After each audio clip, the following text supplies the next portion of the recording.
Bienvenidos a GoTrader, tu canal de trading en español. En esta ocasión estaremos hablando de qué es la inflación, cómo afecta a nuestra economía y por qué ha subido en los últimos meses. Te invito a que te suscribas, active las notificaciones y le des like al contenido.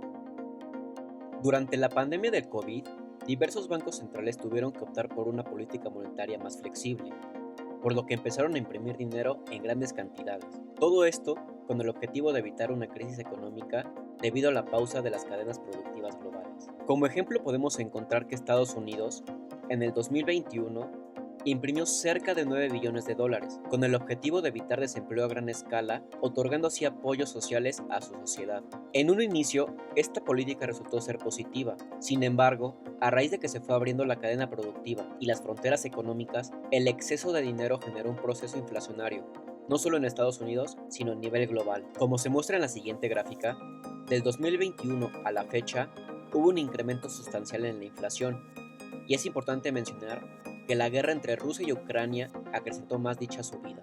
Fue tal la magnitud de dicho proceso inflacionario que en junio del 2022 Estados Unidos alcanzó un récord de 9.1% de inflación versus junio del 2021, siendo la cifra más alta obtenida en las últimas décadas.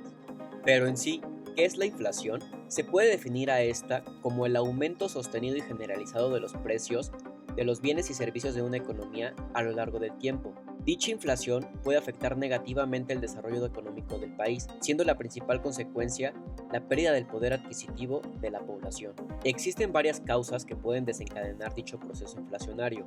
Sin embargo, la principal es el exceso del dinero circulando en la economía.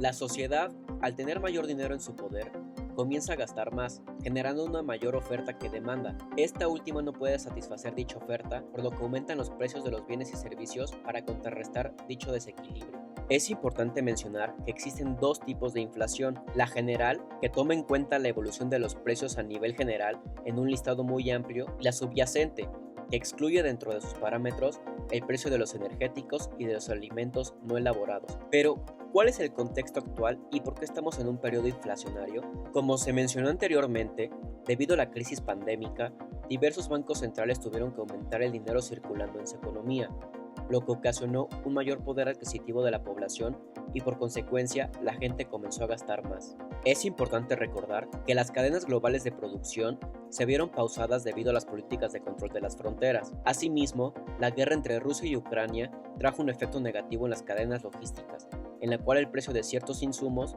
como el trigo o el petróleo, incrementaron su valor en el mercado.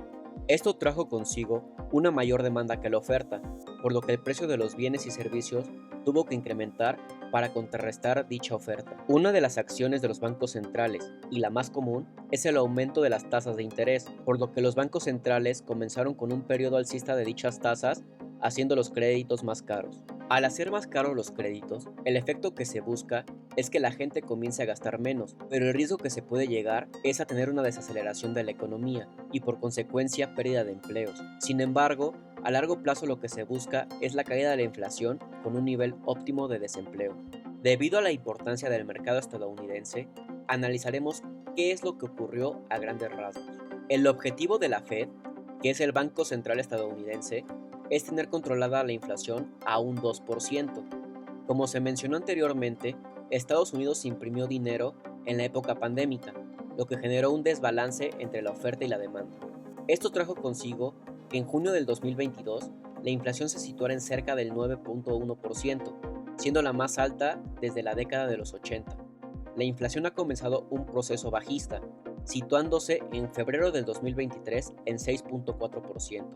Todo esto a consecuencia del incremento de las tasas de interés a niveles de 4.5%, lo que incentiva un mayor costo del crédito y por consecuencia menor gasto de las empresas y personas. El objetivo de la Fed es lograr un descenso suave de la inflación sin provocar una recesión.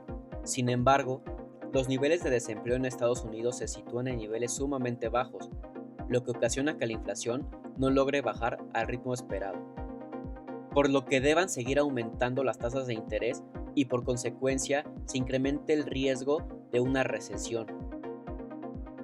En México, la situación es distinta. A pesar de que la política durante la pandemia fue de no endeudamiento, la inflación ha llegado a niveles de cerca del 9%, debido a la estrecha correlación que existe en la economía mexicana con la estadounidense. Por lo que el objetivo del 3% del Banco de México aún está muy lejos de concretarse. Esto ha ocasionado que el Banco de México incremente las tasas de interés cerca del 11% y se espera que a finales del año se mantengan en niveles del 11.5%. En conclusión, podemos mencionar que la inflación consiste en el aumento generalizado de los precios de los bienes y servicios, generada por una mayor oferta que demanda, lo que ocasiona una pérdida del poder adquisitivo, y una de las herramientas que tiene el Banco Central para contener dicho proceso inflacionario es el incremento de las tasas de interés. Si te gustó este video, te invito a que te suscribas, active las notificaciones y le des like al contenido.